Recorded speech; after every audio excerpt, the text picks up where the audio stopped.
નાળા પ્લગની અસરકારકતા માપવા માટે નીચેના સૂત્રનો ઉપયોગ કરી શકાય છે. $A બરાબર ફ્રેક V A ડોલર, જ્યાં $A અસરકારકતા છે, $V એ વહી જતા પાણીનું પ્રમાણ છે, અને $A પ્લગનો વિસ્તાર છે. જો $V બરાબર $500 લીટર અને $A બરાબર $25 ચોરસ મીટર હોય, તો $A ની કિંમત કેટલી હશે?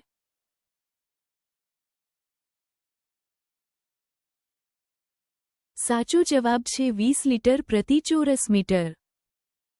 આપણે આપેલ સૂત્ર $A બરાબર ફ્રેક V A ડોલરનો ઉપયોગ કરીને, જ્યાં $V એ 500 લીટર છે અને $A 25 ચોરસ મીટર છે, તો $A ની કિંમત 20 લીટર પ્રતિ ચોરસ મીટર થાય છે.